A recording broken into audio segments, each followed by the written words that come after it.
because Abigail, you know that I can't figure out how to share a screen to save my life. Okay, so I really want to talk about networking and where it's taken me. And I just kind of want to share some of my journey to hopefully inspire your journey, and then also hear about where, you know, what challenges you might have with networking. This is a skill that I used to teach. I used to teach an advocacy and health policy class at a different university. And I used to do a ton of networking events for students to kind of get used to this process. To me, besides the skill of OT and passing my OT boards and so on, this is what has helped shape who I am professionally more so than anything else. And so I'm hoping to give you some stories and some insights so that it can help shape you too as you go forward in your professions. So there's work opportunity. I'm going to talk about different opportunities that networking has kind of given me. First, I'm going to talk about work opportunities. So these two images here, I know mean absolutely nothing. Like nothing here probably makes any difference to you because this is all from Michigan, where I'm from, or Chicago. This is a prison in Chicago. My very second job, I should say, my first job, I kind of got the traditional way. My second job was working for this wonderful nursing home system that I got via networking. It was who I knew. So I ended up working at a place for about 6 or 7 years that led me to lots of other opportunities, which kind of crafted where it was one of those, when I look back, it's one of those moments where there was a fork in a road type thing. That's not as nearly as interesting as the story for this image. So this is an image of Elgin Mental Health Facility. This is a forensic mental health unit. And if anybody, the OTs on the call know that there's occupational therapists that work in prisons.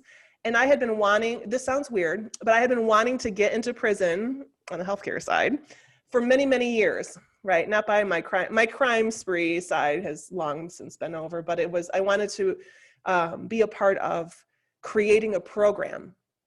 And so via networking, through somebody I knew, through somebody they knew, I ended up meeting with the director of this mental health facility. It's a forensic mental health place. And so I interviewed with them. I had to kind of talk about it because they didn't know what OT was, as a lot of people don't know. And so I got to really shine and advocate for OT. I was the only occupational therapist there, and I was only hired part-time. I was working home care to supplement as I was building this program. I worked for people, these were people who were considered or legally not guilty by reason of insanity. That was their legal status. And we created a ton of programs. So now they have 2 OTs and 3 CODAs working at that facility. And that's all because I got my foot in the door with networking, right? So that's one of my favorite stories. And my students on the call, you know, I'll tell you more about my time in prison as we go along. That was my joke, like, when I, you know, wanted to go out with my friends, like, hold on, I'm in prison until 4 o'clock and then we'll hang out afterwards. You know, that was like the joke I beat to death. But anyway, now these organizations on the side here, these were organizations in my area where via conferences, I got offered positions or offered to interview for positions. Now, part of it was because of the occupational therapy work I did, particularly my 2 kind of main areas for my research are related to advocacy and then sexuality. So whenever I teach about this at conferences, I usually get what I call a couple of gigs. But throughout the years, I was also offered jobs, right? And it wasn't all because of what I presented, but it was because of going out to dinner. I went out to dinner at a conference with the director of the Eastern Michigan OT program, and I just had done this advocacy workshop, and she wanted to hire me and get me into there right away and so on. So there's going to be offers for you if you're alert to the networking opportunities. So these are my work experiences. Now with advocacy, I have a ton. I really tried to limit this, you guys, knowing, you know, this was all in Michigan and you guys aren't necessarily from Michigan. But I hopefully will kind of inspire you for advocacy as well. So I'm gonna actually start on this side, because what we ended up doing, we created an advocacy group where we had OT students partner with people with disabilities. This all came because I was at an advocacy, or I was at a social event that had a lot of activists there, and I started networking with the director of this program. She's a community organizer, and so I started to say, oh no, you know what? OT students would be such a great advantage, and we can really, you know, have this wonderful partnership. We created this program over about 3, maybe 4 glasses of wine. I don't remember that. I don't quote me on those details. And wine doesn't have to be involved, but it was that day. And this is still going to this day, this program. So that was a really great opportunity.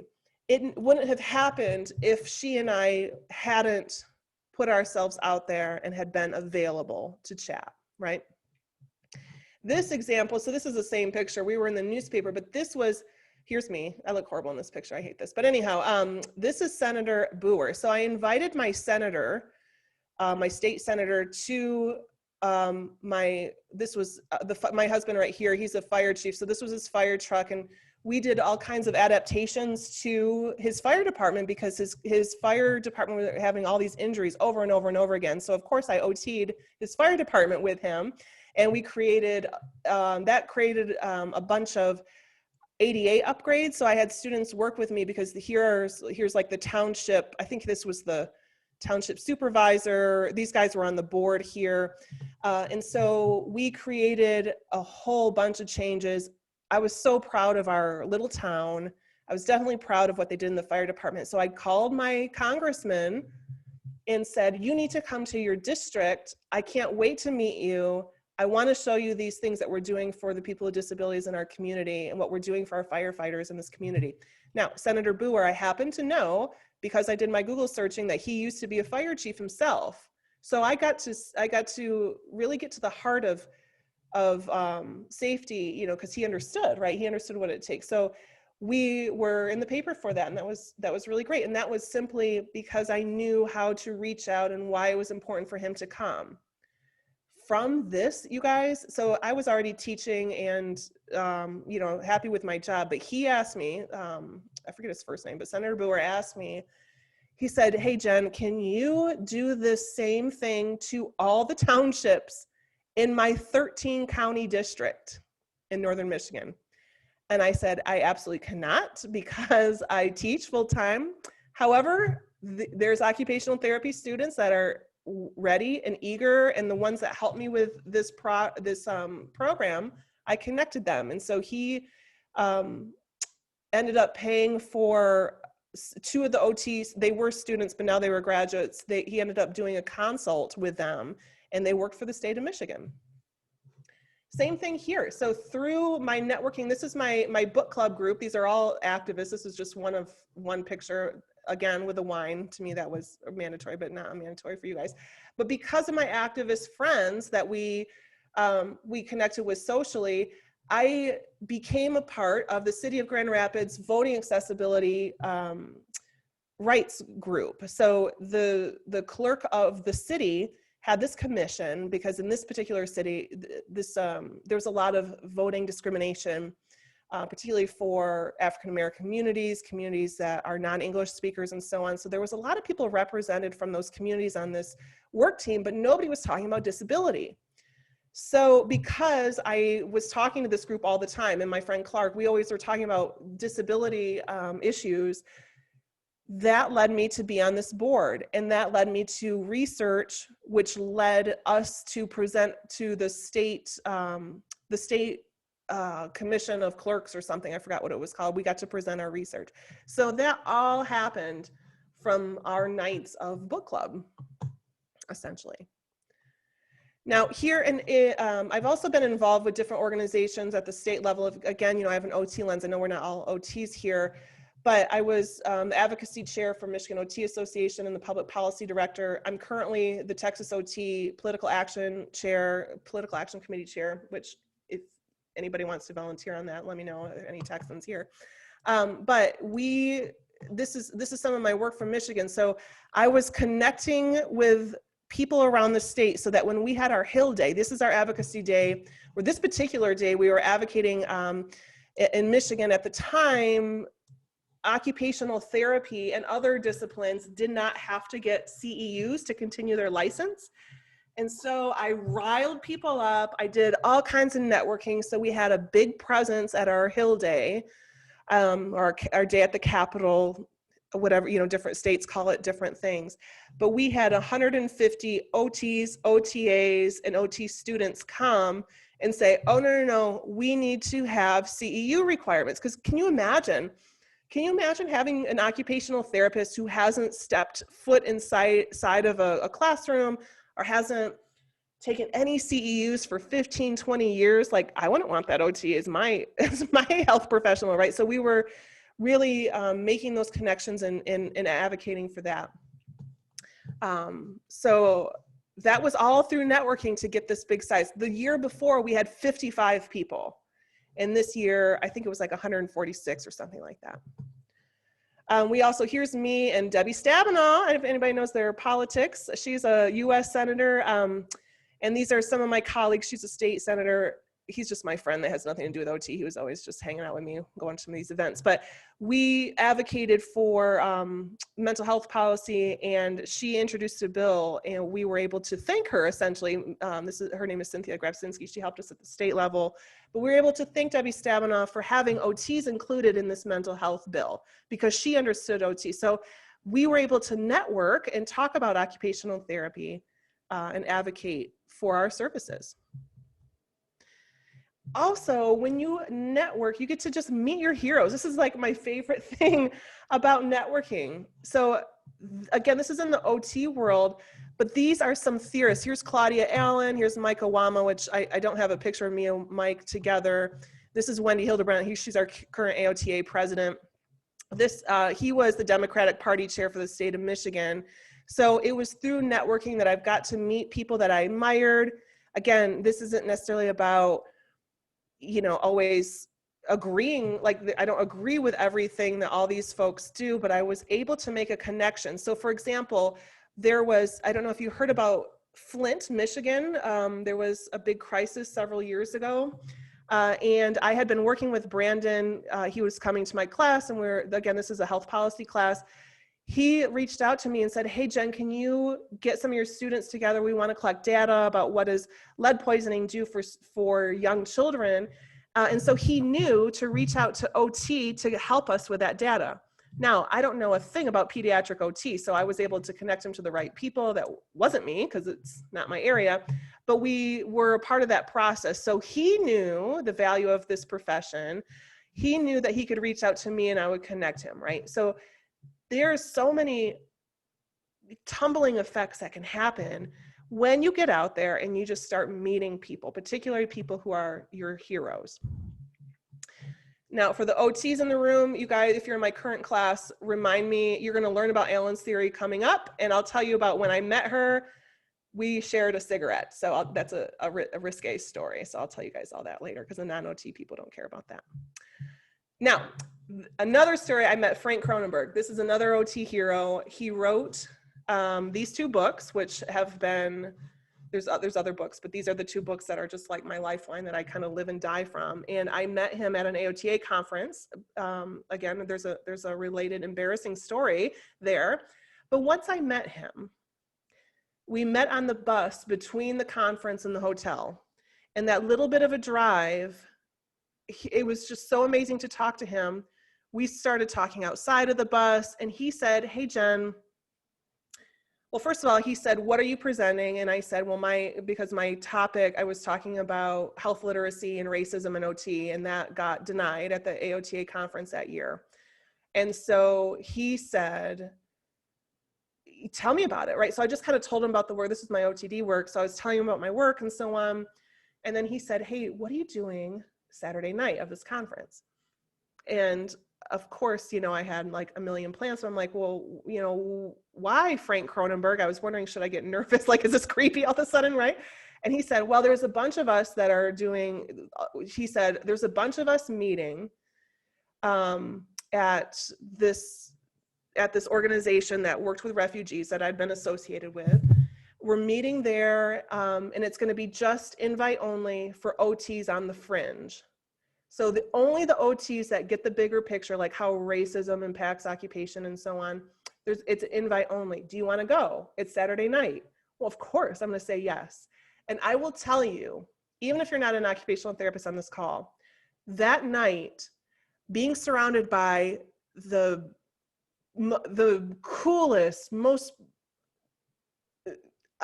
the occupational therapists that were doing the most amazing things around the world, it was a privilege. I definitely fell out of my league. I definitely had imposter syndrome. But Frank Kronenberg took his glass and raised a toast, and he celebrated kind of this OT on the fringe, kind of this idea of, you know, occupational therapy started with 12 people. The whole profession started with 12 people. He said, look around this room. What can we do with the 20 of us here? And it was just an amazing speech that I will never forget. I would never have gone that night if I hadn't thanked him for the work that he does. I told him, particularly this book was very powerful for me. And I talked to him about why that is, and things, you know, I incorporate it into my classes with you guys now, but I was able to thank the person that wrote the words. And then I got invited to the greatest night of my professional life. So you certainly will meet your heroes. And then I also added, you can also network. And I went on stage here. This was the day I got my doctoral degree. This is Larry Williams from the Mike Wheeler Band, the best blues bassist in the world. And I'm a bass player. And yes, I'm holding this upside down. I recognize that, but I couldn't say no to that picture. So those are my stories, and I could talk about them all night, but really what I want to do is kind of tell you my advice and then just talk to you guys about it and see what y'all think. So really there's 3 things that I think are the best strategies for when you go to conferences and when you network. First off, long before you go to conference, now that your professors are giving you, we're giving you readings, right? Look to see who wrote that, who wrote the readings I have, who wrote this book chapter. Read the biography, right? So when you get a journal article, it always say, you know, like Kevin Combe. I don't know if, am I pronouncing your name right, Kevin? How do you, Combe? No, that's not right. Tell me how to say it right. Quoim. Kevin Quoim is from University of St. Augustine, Austin campus. He's currently the director of rehab, blah, blah, blah. It always has a little biography, right? Take note of that. Because what you'll notice is that the people that publish over and over again in the field that interests you, like for my field, it was definitely with Frank Kronenberg. You start to see the same names. So if you're keen to that, you start to see these patterns. Then when you're at conferences, look for those people, right? So when there's a bunch of very influential OTs that teach at various universities here or are directors at various organizations here. And when they speak at conference, I already know them, right? Because I've seen their name. I might not know them personally, but I've seen their name. So you don't know that unless you look to see who your authors are and so on. So when you're at conferences are a wonderful time, of course, to get education and to kind of hear about a particular topic and so on, but more so, you get to meet the minds that created the stuff you're learning. So after the session, if there's something that sticks out for you, tell them that. Go up to them afterwards. Oh, you know what, Josephine, that was super powerful. I didn't think about the blah, blah, blah when you shared this. Just share something detailed because that will stick with that person. And I cannot tell you how many conversations have started from me just by that have started from me thanking somebody for the work that they've done and asking them more. What got you interested in? Why are you interested in racism and OT? Well, let me tell you, I could tell you lots of stories about why, right? So get them going on a topic. Break away from your comfort zone. I remember when I was at actually the conference where I met Frank Kronenberg, this was earlier in the night. I was with my colleagues at the university that I taught at that time. And all of us know each other, you know, OT faculty, PT faculty, we all like hang out together, right? Believe it or not, like besides teaching you guys, we like to hang out with each other. And so that's your comfort zone. Well, when you're at conferences, break away from that, right? So when I was at this AOTA conference, I was comfortable with my buddies, but I thought, okay, I've got 2-3 days to meet other people, to talk to my heroes, to see what's happening in other areas of OT that I'm kind of not privy to, or, you know, that I'm not comfortable with. Maybe I'll talk to other faculty, other departments. The more you break away, the more you're going to learn how appreciative you are, maybe to be in your OT program, maybe see the other cool ideas that other students are learning or other occupational therapists are doing that you never thought of. You're going to be able to see a broader perspective of your profession. But it won't happen if you're just with the people that you're used to being with, right? And then also share your ideas, share your thoughts, share it with that person that you just listened to for the last, 90 minutes at a session. Talk to somebody, find them afterwards, and share your ideas about how, maybe a new idea with their research. I remember this was a long time ago. Oh my gosh. Probably like 2003 or 4, I met, what is her name? Linda is her first name. It starts with a G. I can't remember it, but she's really well known for working with dementia care. And she and I were just kind of talking after, like during a lunch or something. And I asked her at the time, because again, I was always kind of intrigued with kind of why occupational therapy and healthcare in general kind of other a lot, right? And so I was talking to her about her work. She does wonderful work. I'm going to remember her name the minute we're off this call. But anyway, she does wonderful work with people with dementia, but it was all English speaking, kind of everything. All her tests were related to stuff that was kind of the white norm, essentially. So she has these really great assessments, but they're not great if you're Arabic and that's not your culture. Like mac and cheese is not your culture, let's say, for example. So, and that's a key that she uses in one of her assessments. So, I would just talk to her like, how are you going to expand this culturally? And what do you think would work, for different cultures? And she's like, oh my gosh, I never thought of that. So she and I started just riffing.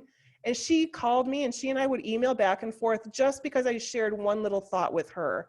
And it wasn't even a well-formed thought. It was just like, hey, what's next culturally, right? Because that stuff was always on my mind. My next little bullet is have some way that person can get a hold of you. So I'm an old lady, so I still have business cards. A lot of people still rely on business cards, but I think you guys have more creative ways that I don't even know, right?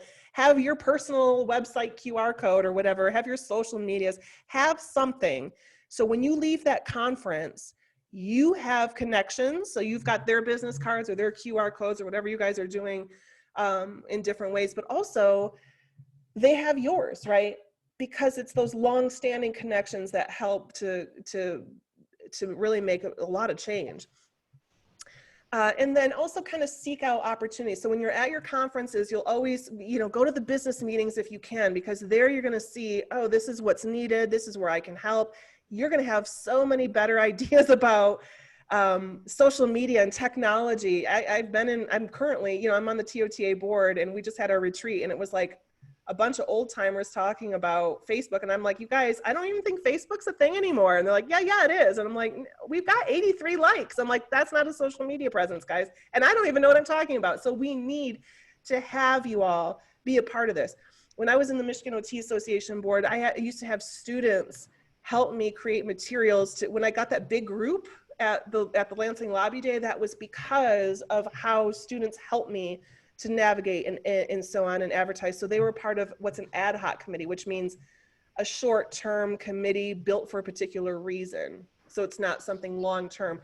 These are usually a little bit more approachable, particularly for you guys as students, because it doesn't commit you for years at a time, right? Like you might be able to help a particular ad hoc committee. It can kind of go in and go out depending on when you have your clinicals and so on.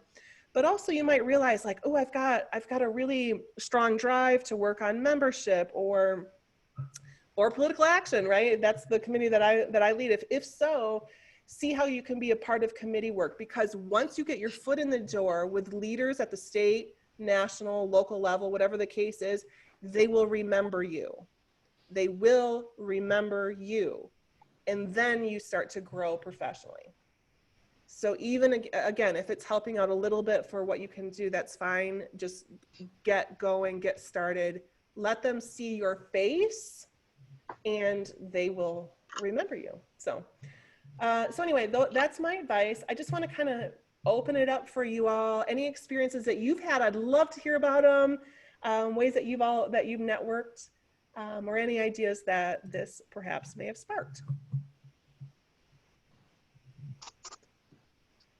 So I agree with everything you said, because nursing, I live in Southern California, which is overpopulated, but you don't realize how small the nursing industry is. And everywhere I go that you know, if you want to change jobs, someone either has heard of you and knows you. So you have to build relationships, and good relationships as well. So I think it's really a good idea to join as many associations that you could be on, because I'm a nurse educator in the ER. So not only did I join Nursing Professional Development Association, but I joined the ENA as well, Emergency Nursing Association. And I'm so excited that I just got selected to be on the Clinical Practice Guideline Committee of the Emergency Nursing Association. So I'm gonna be writing the Suicide Risk Assessment Clinical Practice Guideline and revising that. So I'm really excited. They're actually flying me to Chicago in March, and I hope to meet a lot of people and network. I love that. First of all, what powerful work, Deanna. So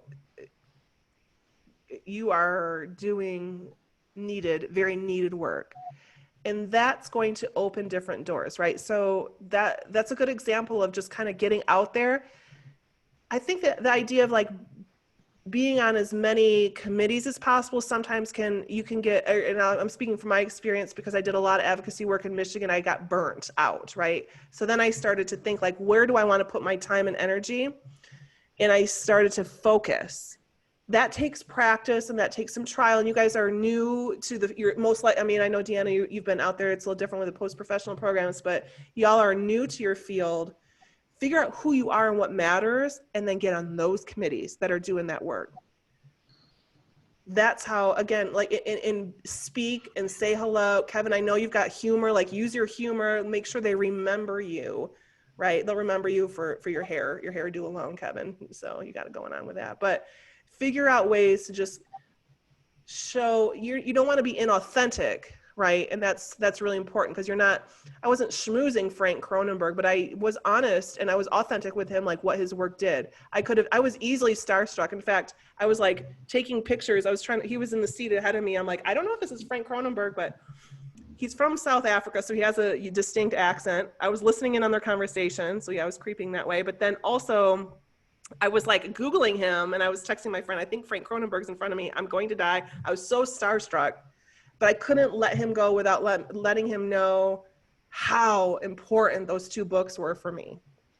And so thank goodness I did, right? So just, it's okay to go out there and to fangirl a little bit, because who knows where it'll lead you. I have a question, not so much a story, but a question. So I'm going to AOTA, in April this year. And so I was wondering, like, what, as a student, like, how best to, like, utilize my time there and use, like, I guess, networking skills as a student. I love this question, Abigail, because I think students don't think they can, right? And you absolutely can.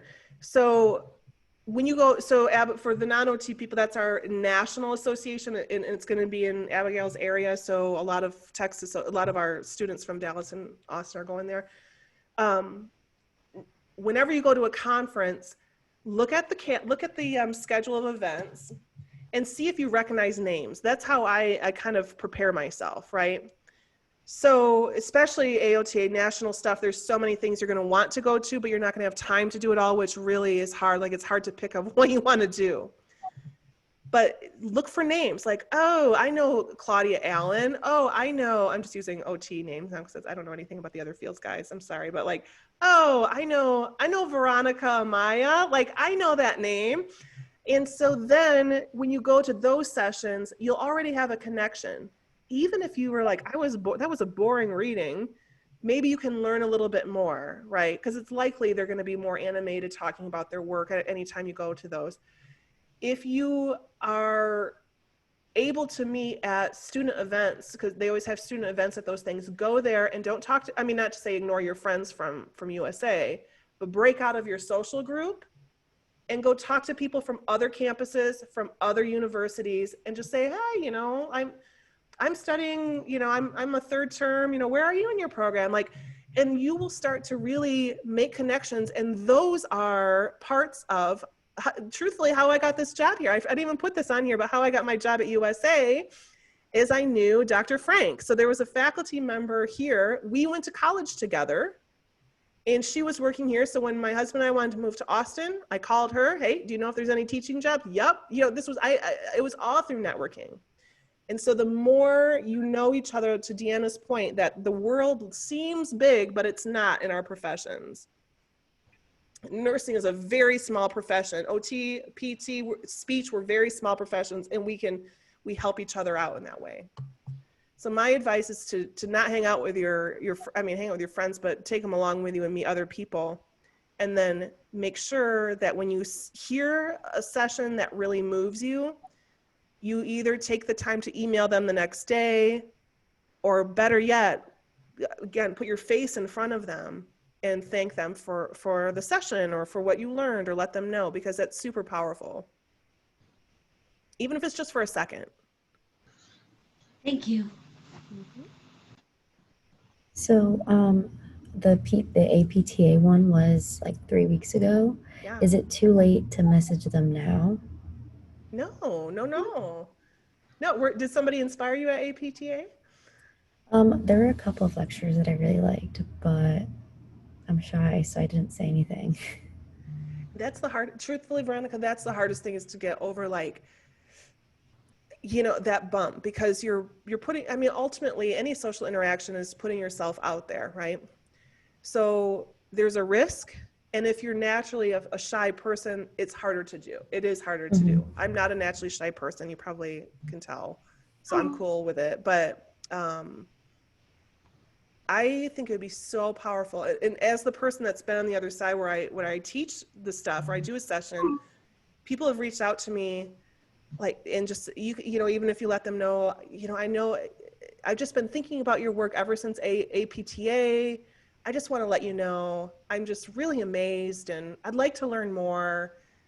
You know, can I chat with you via, that would be the next step for you, Veronica. Like, do you mind can we have a 20-minute face-to-face where I just get to know your work a little bit more? And I will tell you, if that person says yes, and they're doing a FaceTime call like this with you, or if they're in your area, you know, better yet, take them out for coffee or something, they will remember you, and they will know your name when you're trying to get a job, or when you want to create research together, or whatever the case is, right? I'd say yes. Like, even if it's 6 months later, when I used to teach advocacy class, I would get students, they hated this assignment, but then they loved it later, not at the time, but I would have them find their OT hero and email them just, you know, what it means to them. And they hated it because they were super, super intimidated. So they're emailing like these heavy hitters, and what came out of it is, oh my gosh, thank you. Oh my God, I'm so glad. Like,